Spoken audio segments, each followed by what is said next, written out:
de la diáspora venezolana, el espacio semanal pionero, lugar de encuentro de ciudadanos y organizaciones transnacionales de venezolanos, donde se comparten proyectos e iniciativas y se exhiben los logros de la nueva geografía de Venezuela. En el aire desde 2017, a través de rcr750.com, la emisora también pionera de la radio venezolana. Y, tras un breve receso, ahora en el canal del Observatorio de la Diáspora Venezolana, conducido por el profesor Tomás Páez y su equipo.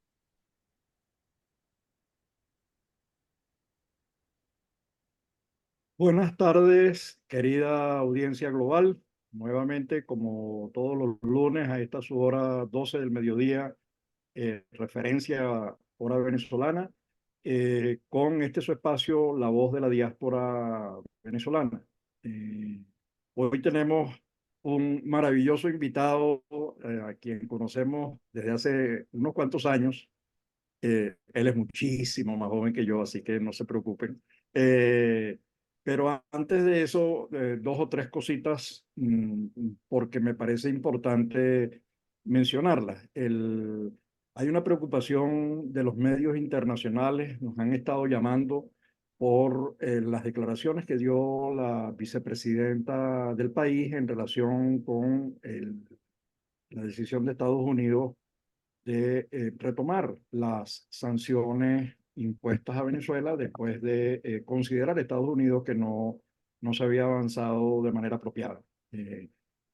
La declaración de la viceministra, de la vicepresidenta, no tendría ningún problema. Digamos, cualquiera puede opinar lo que desee mientras sea respetuoso de las decisiones de otros países, estar en manifestar expresar su desacuerdo sin ningún problema. El tema es que se ocupó de decir que no aceptaría deportaciones de aquellos países que no se pronunciasen casi que en contra de esa declaración. Y lo preocupante de esto es concebir a la diáspora y concebir a los migrantes como un instrumento de presión y no como personas que son. Ese es allí nuestro desacuerdo. Los migrantes son personas que han decidido por la situación del país, han optado por escoger otro país para residir, pero además el pronunciamiento de la vicepresidenta choca contra los principios establecidos en 1948 con en la Declaración de los Derechos Humanos, en su artículo 13, que dice que el ser humano tiene derecho a la movilidad, a irse del país y a retornar a su país sin ningún problema. No hay ninguna condición para que no pueda regresar a su país, para que no pueda regresar a su casa. Esto, por supuesto, ha preocupado a los periodistas. Me llamó la gente del Mercurio, el periodista se llama Gaspar, preguntándonos por eso, pero además preguntándonos por otra cosa, por el tema de las misiones, y esto lo empalmo con de las misiones que acaban de anunciar en Venezuela sobre la misión de los jóvenes. Y solamente pensar en estos 8.8 millones de venezolanos que están fuera del país, creando una nueva geografía, bregándose su futuro y el de los hijos, y bregándose además el futuro de quienes dejaron atrás. Llama la atención que quienes se han ido son fundamentalmente jóvenes, digamos, esas edades que están entre los 18 y los 45, 48 años, en edades productivas y reproductivas, que están modificando la estructura poblacional del país. Entonces, de verdad que uno le llama mucho la atención que en momentos de campaña aparezca nuevamente ese fantasma de las misiones que, como hemos visto, ha sido una ristra de fracasos, ¿no? Piense en la misión Barrio Adentro, ya eso quedó en escombros. Piense en la misión Rivas, Robinson, etcétera, etcétera. Cada una, la misión Vivienda, bueno, la caída solo del Banco, la información del Banco Central de Venezuela, última del año 2018, fresquita, dice que la caída fue en el sector construcción fue casi del 90%. Así que, bueno, esto es lo que tenemos, esto es lo que tenemos que lidiar y tenemos que, bueno, mostrar con datos, mostrar con evidencias, con seriedad, que estos 8.8 millones de venezolanos, son personas, son un activo del país, están preocupados, construyen, además de construirse y reconstruirse ellos en otras latitudes, lo están haciendo también con el país, enviando remesas, recursos, ideas, construyendo alianzas, tejiendo redes, unas profundas madejas, unas enormes madejas de relaciones que van a ser muy importantes para la reconstrucción de Venezuela. Un último punto, el tema de las movilizaciones de ayer en relación al tema electoral. Nosotros seguimos insistiendo en la necesidad de abrir el registro electoral, de permitir la actualización de los datos de las personas que han migrado. Es un derecho, el derecho a votar y a ser elegido, no solamente a votar. Eso pasa por el derecho a la nacionalidad, el derecho al registro y el derecho a la votación. Frente a este editorial, lo que nos queda es ahora presentar a nuestro distinguido invitante. Lo conocí cuando era estudiante y desde ese momento era ya emprendedor. Fue uno de los creadores del Centro de Estudios y Mejoramiento de la Productividad, CEATPRO, Centro de Asistencia Técnica y Mejoramiento de la Productividad, junto a otro grupo de jóvenes. Recuerdo todavía el primer, creo que televisor y videobin que se le regaló, creo que fue videobin, ahorita no recuerdo exactamente, desde los estudiantes, desde la organización a la Escuela de Sociología, y eso vale oro. Desde ese momento, ese muchacho, que hoy es un profesional, es sociólogo graduado en la Universidad Central de Venezuela, con máster en Administración de Empresas en el País Vasco.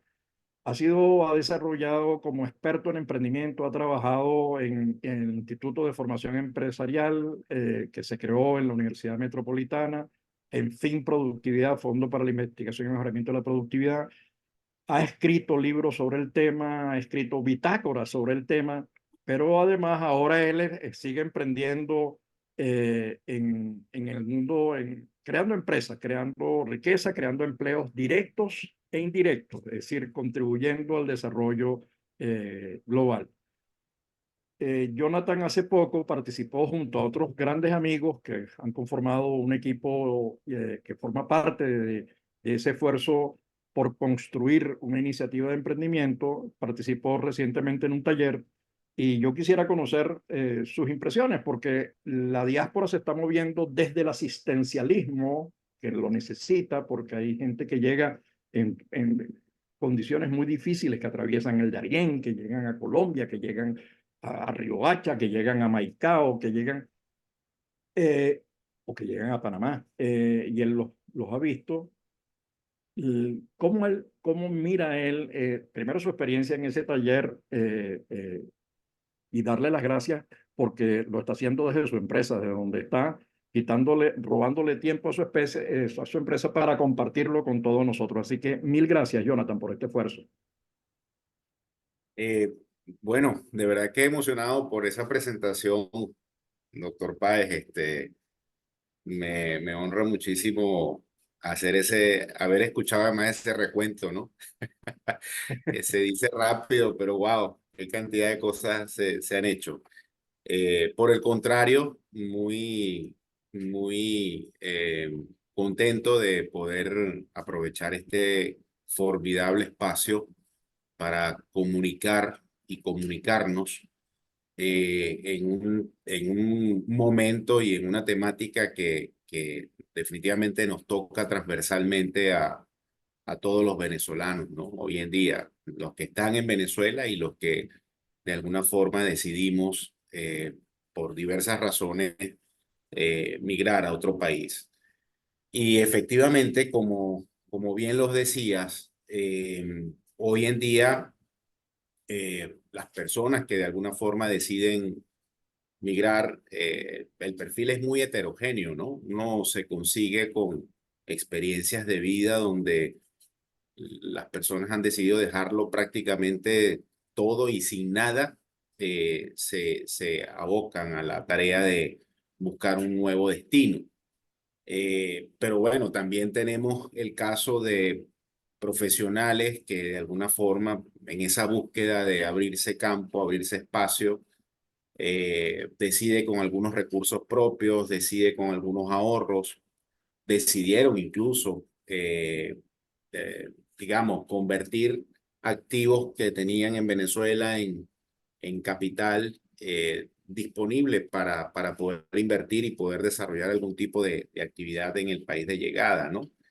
Entonces, es bien heterogénea la realidad en ese sentido, es muy rica, son muchas las situaciones y lo que sí queda claro, como bien decías, es que hay una, digamos, decir que solamente se necesita el apoyo económico, digamos, para que las personas logren llegar, estabilizarse, etcétera, sería quizá una mirada parcial, probablemente sea lo que más se requiera, pero también es verdad que hay otras experiencias, hay otro grupo importante de venezolanos que están decididos a aportar, están decididos allí donde llegan, como pueden, a generar valor. Y de alguna forma, creo que los esfuerzos también se necesitan en ese sentido, las ideas y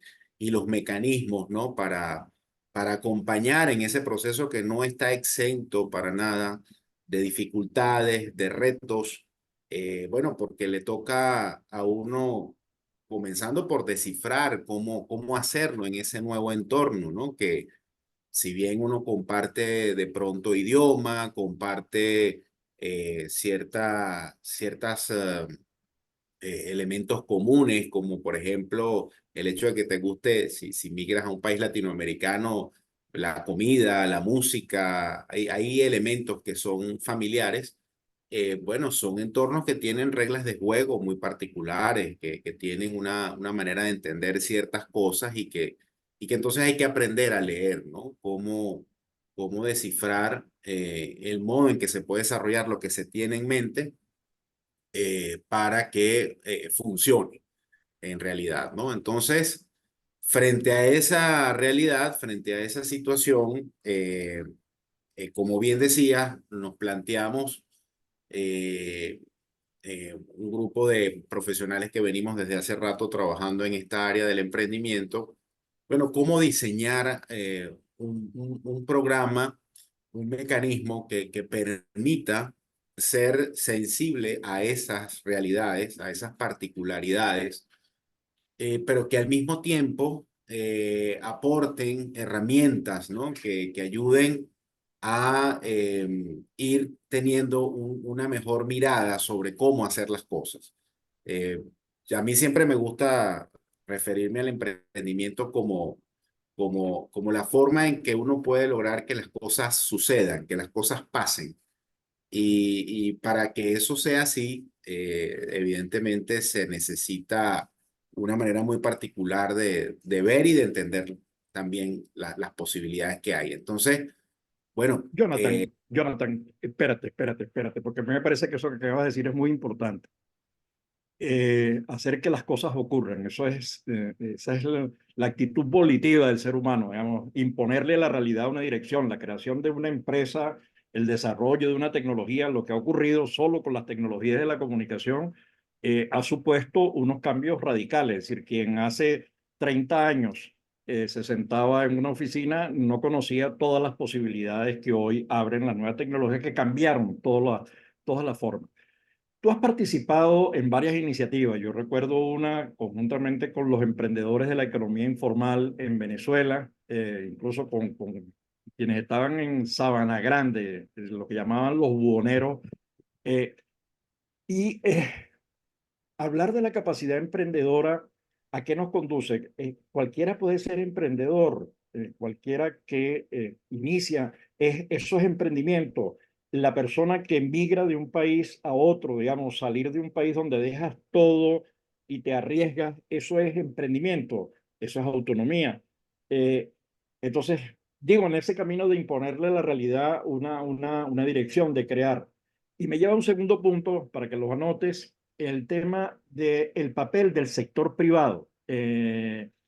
Nosotros pareciera que siempre aludimos en el tema migratorio a la necesidad de políticas, que sí, la necesidad de regulación, que sí, a la necesidad de una intervención local y del Estado, sí, pero también es importante que quien logra la integración laboral, económica y social es fundamentalmente el sector privado y el emprendimiento. Te dejo allí esas dos preguntas. Vaya. A ver, la primera, para mí lo que sucede es que el emprendimiento, digamos, la literatura y la práctica lo recogen como una actividad que supone sin duda reto. Reto frente a la incertidumbre, frente a, a no saber exactamente lo que puede suceder con lo que te propones hacer y posiblemente quizá de allí venga la tendencia o que sea muy seductor utilizar el término para referirse incluso a el hecho de haber decidido emigrar de tu país de origen a otro, ¿no? Bueno, eso es un reto, sí, es un reto, francamente. Lo que sucede es que por ejemplo, en el caso del programa, una de las cosas que nos planteamos que es importante es realmente sintonizar el término emprendedor con esa capacidad que tenemos para poder construir calidad de vida, ¿no? Como ser protagonistas en el desarrollo de bienes, servicios y soluciones que aporten valor. Entonces, no es solamente una dimensión personal de yo tomando riesgo, sino la decisión intencionada de hacer algo en pro, en beneficio y en un esquema ganar-ganar, ¿no? Donde yo de alguna manera logro materializar una propuesta de valor, algo que tiene sentido allí donde quiero estar, y a cambio, por supuesto, hay una retribución, hay una compensación. Entonces, eh, creo que valdría la pena decir, bueno, quien emigra de alguna forma, sí, toma un reto, toma una decisión que no es sencilla, no es sencilla, lo hemos dicho siempre, ni para el que se va ni para el que se queda en la situación actual en la que nos encontramos. Pero entonces, el que se va se enfrenta a situaciones desconocidas, sí, claro, por supuesto, pero eso no necesariamente nos sitúa frente al tema de emprendimiento. El tema de emprendimiento, como lo estamos abordando acá, lo estamos viendo eso como agente creador de riqueza, bien lo decías al principio, de creador de oportunidades, de opciones para sí mismo, por supuesto, pero también en función al contexto, ¿no? Donde se está produciendo la iniciativa, o donde se quiere desarrollar aquello que se piensa. En ese sentido, nosotros hacemos un énfasis, por supuesto, en emprendimientos con una vocación productiva, con un sentido económico, pero hay que reconocer que, por ejemplo, hoy en día las organizaciones de la diáspora también son organizaciones con un propósito ciudadano, cívico, que en cuyo caso estamos hablando de creación de capital social, que es sumamente importante también y que es otra forma de medir la riqueza que es capaz de producir el esfuerzo y la intención de venezolanos que con su talento están tratando de ver cómo tejer esas redes de las que tú mencionabas anteriormente y que son tan importantes. Y allí no escapa, naturalmente, por ejemplo, el papel del sector privado allí donde tú estás llegando, porque cuando definitivamente tú decides desarrollar un proyecto en una nueva realidad, en esa nueva realidad hay un ecosistema y ese ecosistema lo integran tanto las entidades públicas, las organizaciones no gubernamentales, el mismo sector privado. Es decir, se comienzan a hacer unas conexiones de las cuales seguramente va a depender el éxito de hacerlas bien y de tejerlas adecuadamente en lo que te estás proponiendo. Entonces, Espera, espera. Dos cositas. A ver, una que me llama, cuando yo estuve viendo el curso, que lo escuché a los tres con atención, pero además también escuché a los participantes, ¿no? Es decir, yo vi las preguntas que hacía por ejemplo, la persona, ahorita no recuerdo su nombre, que hizo ese proyecto tan lindo del yogur, ¿no? Tú dices, oye, y hay Marité. ok, hizo una actividad creativa interesantísima, pero eso me vincula con otra afirmación que tú hiciste en algún momento. A ver, el primer tema entonces tiene que ver con emprendimiento de género, es decir, cómo la mujer, el rostro femenino del emprendimiento es muy importante, ¿no? Hay unos estudios que ha hecho creo que es el BBVA, hizo un estudio sobre este asunto que es muy revelador de cómo la mujer le echa piernas. Pero hay una segunda cosa que tú señalaste, que me llamó mucho la atención y que lo has vuelto a reiterar a lo largo de esta conversa, que es el tema de la incertidumbre. Es decir, y cómo al final el ejercicio, el plan que se construye, el proyecto que se desarrolla, al final se enfrenta con un dato, que es que la vida cambia, todo cambia y es necesario ir haciendo ajustes. Es decir, el plan es más bien como una guía, más que como un plan de esos para cumplir a rajatabla. Entonces son dos dimensiones. Esa dimensión del emprendimiento de género que motiva el hecho de la movilización misma, la migración, si la gente se enfrenta a qué realidad asumo, digamos, estoy pensando en lo que hicieron algunos canarios en Quíbor. Quíbor era una tierra en la que no había nada y de pronto llegaron unos canarios y se les ocurrió la idea por su experiencia y se convirtieron en los grandes empresarios de la papa y la cebolla, además con una innovación tecnológica muy potente. Eh, lo mismo estamos viendo estas ocurrencias de Marité se llama ella, Sí. interesantísimo cómo empezó a buscar información, a agregar valor. Entonces, ¿cómo hacemos? Porque yo creo que ahí hay posibilidades de apoyar, y por ahí vamos a ir cerrando el programa, ¿cómo podemos apoyar, con qué instrumentos en ese mundo de incertidumbre en el que las personas quieren eh, conectarse, insertarse en el tema del empleo y la generación de recursos para sí mismo y para los que dejan atrás, eh, femenino e incertidumbre? ¿Qué hacemos allí? Y ustedes tienen allí unas propuestas buenísimas que me llaman la atención y que creo que sería bueno compartirlas. Yo había sugerido en algún momento hacer clínicas. A mí me gusta esa idea de hacer clínicas y comenzar a ofrecerla a través del observatorio, clínicas de emprendimiento para toda la red, ¿no? Sí, sí, efectivamente, bueno, fíjate que el programa se diseñó tomando en cuenta contenidos que obviamente se consideran pertinentes, pues, porque al final es la manera de apropiarte de la realidad, ¿no? Cómo la entiendes, ¿no? Cómo manejas conceptos fundamentales para poder ir desarrollando una visión emprendedora, estratégica respecto a lo que se quiere hacer. Pero también el programa contempla el uso de herramientas que hagan que ese ejercicio de análisis que tú estás mencionando sea vivo, es decir, reconozca que primero hay una historia, ¿no? Una capacidad que traemos, una experiencia que traemos, pero que hay una nueva realidad donde para que eso tenga sentido, yo tengo que encontrar cuál es la hoja de ruta.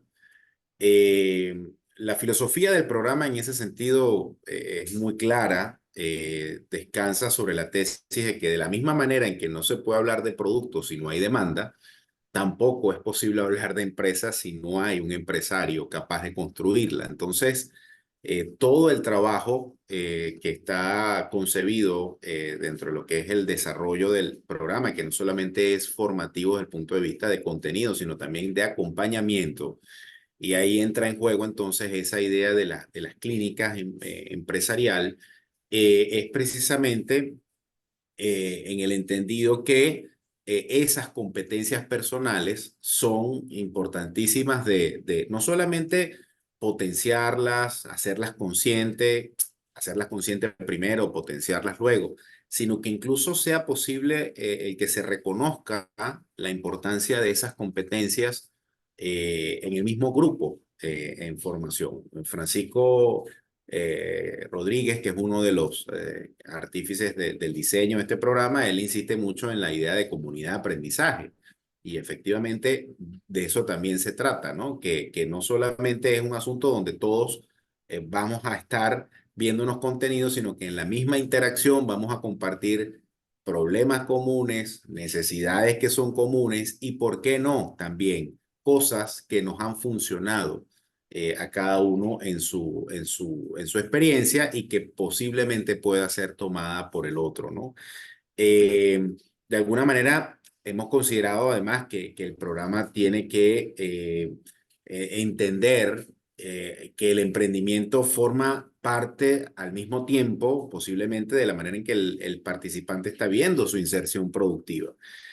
Y eso que tú has señalado en otras oportunidades, te lo he escuchado, cuando uno decide mudarse de ciudad, bueno, ¿qué implica cuando tienes que ver los recursos necesarios para ese proceso, pero que además ahora estás tratando de ver cómo desarrollar algo que siempre va a demandar como mínimo tiempo, ¿no? Por eso el programa también está contemplado ser ejecutado de una forma bastante accesible, aprovechando las tecnologías justamente, ¿no? Porque hoy en día es sin duda un recurso sumamente valioso en términos de tiempo, de lo que es la formación asíncrona, el aprender cosas en el momento en que lo necesitas, pero también que puedes acceder a ello. Y todas estas cosas están entonces presentes en un contenido que se propone, bueno, ¿cómo podemos hacer para aprender a leer ese nuevo mercado en el que estamos tratando de incursionar, ¿no? ¿Cómo podemos contrastar esas necesidades, escuchar los argumentos, pero también aprender a identificar de lo que uno trae que puede ser nuevo y que pueda además gustar, ¿no? Entonces, para eso, para esas cosas pueden ser muy útiles, repito, todo el repertorio de experiencias que pueda haber entre los mismos facilitadores y mentores del programa y los propios participantes. Es decir, el diseño está previsto de manera que allí se den esos intercambios, ¿no? Eh, cómo hacer labores de inteligencia comercial, cómo sé dónde están los proveedores que necesito, cómo indagar con un cliente potencial si le gusta o no lo que yo estoy pensando crear, ¿no? Ese test del producto y esas cosas que son más cotidianas y que llevan sin duda más a la acción y a entender que si haces un diseño, vamos, para hacer eso, el resultado puede ser muy poderoso, ¿no? Entonces, eh, Yo, yo, Jonathan, a ver, yo estaba pensando, nos está acompañando y respaldando el programa Julieta Casó. Julieta también es emprendedora, además desarrolló una iniciativa de vinculación y de articulación de las mujeres migrantes para el tema del empleo en Argentina. Entonces, uno dice, bueno, yo conocí a Julieta también como emprendedora. Estaba, mientras estudiaba, estaba comercializando canales de televisión y ofertas de DirecTV. Entonces, bueno, ¿cómo hacía? Bueno, estudiaba y hacía lo otro, ¿no? Ahora, ahí es como eso que tú señalabas antes, ¿no? El perfil del emprendedor. Ahora, yo siento mi sensación, a lo mejor estoy absolutamente equivocado, yo siento que el emprendedor tiene como una disposición eh, a, déjame plantearlo al revés, no todo desempleado se convierte en emprendedor. Eso significa que no es el desempleo el que genera lo que llaman el emprendimiento de oportunidad o de oportunidad. Yo no sé cómo es esa distinción extraña entre oportunidad y emprendimientos que agregan valor. Yo creo que al final en emprendimientos esas fronteras son como muy difíciles de establecer. Pero me llama la atención que hay gente que está dispuesta, siendo desempleado, a decir, bueno, yo no me basta el desempleo, no me basta un seguro al desempleo, no me basta, no, yo voy a crear riqueza, es decir, yo voy a resolver. Ese resolver, esa disposición a resolver, me parece que hay. Luego hay otra cosa que es que, como nos decían en una reunión, pareciera que el tema de emprendimiento y ecosistema emprendedor se ha convertido como en una moda bueno, que más bien hay que darle contenido. ¿Cuál es el contenido? Bueno, mira, creación de empresas, creación de valor, creación de competencia, ganancias, que además le da miedo a veces a la gente decir, bueno, mira, es que la fórmula de la ganancia, si el negocio no genera recursos, no sobrevive, y si genera pérdidas, le hace un daño a sí mismo y a la sociedad. Entonces, ¿cómo resolver todas esas cosas? Yo creo que ustedes tienen una metodología interesante que puede servir de mucho. Además, creo que es un enfoque como muy práctico, no escolástico, no que tú tienes que cumplir los 10 pasos para poder después culminar en el plan, sino que hay una flexibilidad para ir creando y a ir ajustando áreas con los modelos que ustedes citan allí. Eh, entonces, ¿cómo hacemos para continuar? ¿Cómo lo ven ustedes, este proceso de acompañamiento a ese proyecto regional que estamos impulsando de emprendimiento, que queremos que la banca privada se mueva, que la banca comunitaria se mueva, que la banca multilateral se mueva, pero que también se muevan los centros de formación y centros de investigación, más aquellas empresas que están promoviendo emprendimiento con distintas plataformas? Bueno, partamos de que eso, los emprendimientos son muy heterogéneos, ¿no? Y en ese sentido creo que el reto del programa también va a estar en la convocatoria, en cómo aprender a distinguirlos, ¿no? Eh, por ejemplo, mm, de lo que mencionas, el tema de un empleado es emprendedor, no necesariamente, no es automático. Es más, recuerdo en la literatura siempre me pareció muy gracioso ver motivos para emprender. Puede haber muchos y muy desafortunados, ¿no? O sea, por ejemplo, que hace sin trabajo es un motivo desafortunado. La clave está entonces para largo aliento es dónde está realmente una motivación y una decisión personal de ejecutar algo que va a implicar esfuerzo, que va a implicar constancia, que va a implicar entender que las cosas no van a salir bien a la primera, etcétera, y un largo etcétera allí, ¿no? Pero, pero además, después tienes cosas que son muy importantes cuando hablamos, además de la relación entre emprendimiento y diáspora, eh, es que estos emprendimientos que estamos pensando atender y acompañar parten de una realidad. La pregunta es, ¿el emprendedor está trabajando solo o es un proyecto que además involucra a la familia, ¿no? Porque, ¿qué pasa cuando la familia además depende de ese ingreso? Es decir, cuando es una fórmula de alguna manera de autoempleo. Lo vemos, yo lo he podido ver en profesionales que incluso hoy en día están ocupados profesionalmente en los países de llegada, pero bueno, la pareja no está laboralmente trabajando, la mamá, el papá, el hermano. Entonces surge la idea de, bueno, vamos a hacer algo para producir, para que ustedes tengan. ¿Y qué pasa cuando entonces tiene que haber, porque todo emprendimiento lo exige, un plan de reinversión? Pues tú comienzas en pequeña escala y vas creciendo y a medida que vas creciendo necesitas capital. Bueno, ¿de dónde sale ese capital? Entender ese paso a paso y que haya herramientas, como bien dices, que ayuden justamente a tomar esas decisiones y por lo menos anticipadamente ver qué suponen es importantísimo, porque si no se quedan en fórmulas solamente eso, de corto alcance, de autoempleo quizás, que no está mal, pero que quizás están perdiendo una oportunidad maravillosa de poder ampliarse, de poder potenciarse aún más, ¿no? Y luego entonces viene la otra parte. Bueno, si comenzamos a crecer, yo he visto emprendimientos que cuando comienzan a dar resultados y te planteas cómo escalarlos, bueno, te enfrentas luego con el tema de las normativas, las regulaciones, los permisos. Entonces, de pronto uno dice, wow, cuando le metes todo esto, ya como que deja de ser negocio, algo que tú decías muy bien anteriormente. O sea, esto tiene que ser negocio, esto tiene que generar recursos.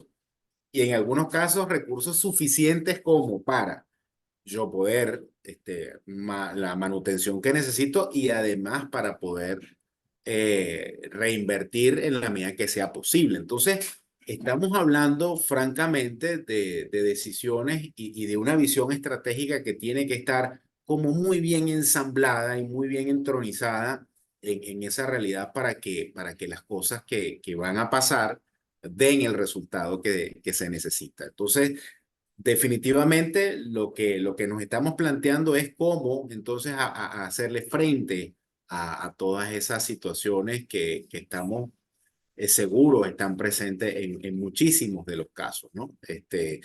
Yo recuerdo ahora que mencionas a Julieta, cuando Julieta nos contaba su experiencia con Guáramo, que además ese nombre ya dice mucho, mujeres con Guáramo. Decía Julieta, oye, si no es por un financiamiento que yo obtuve, quizá no hubiese tenido tanta visibilidad como tan rápido. Y esas son cosas extraordinarias que suceden. Ahora, esa visibilidad también puede ser un problema si no es bien administrada, porque como dicen por allí, los 5 minutos de fama también te pueden traer problemas si tú no estás preparado para ese crecimiento, si tú no estás de alguna forma no te has organizado para dar ese paso. Entonces, bueno, creo que eso forma parte justamente de los retos sabrosos de emprender y cuando las cosas además te van diciendo que vas por buen camino, las herramientas, los conocimientos, la mentoría que se necesita es muy útil y muy valiosa y se agradece. Y eso es lo que de alguna forma yo celebro que estemos impulsando, ¿no? Bueno, yo creo que tenemos aquí mucha carne en el asador para seguir construyendo. Eh, Gracias, Jonathan. Bueno, primero felicitarte por ese esfuerzo emprendedor que nunca has dejado desde aquella época de estudiante, ¿no? Creo que no has dejado de ser estudiante, pero de otra manera. Eh, por toda la construcción que se ha venido logrando. Me encantó escucharlos y escucharte, a Francisco, a Emilio y a ti en el taller reciente. Creo que ahí hay un esfuerzo muy lindo, hay una metodología.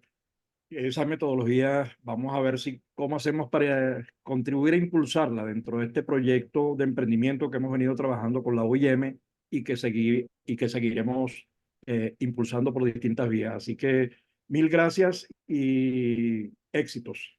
Y éxitos, Julieta. Gracias, gracias a los dos. Felicitaciones. Gracias a ustedes también. Y Feliz saludos a la tarde. Y a, audiencia.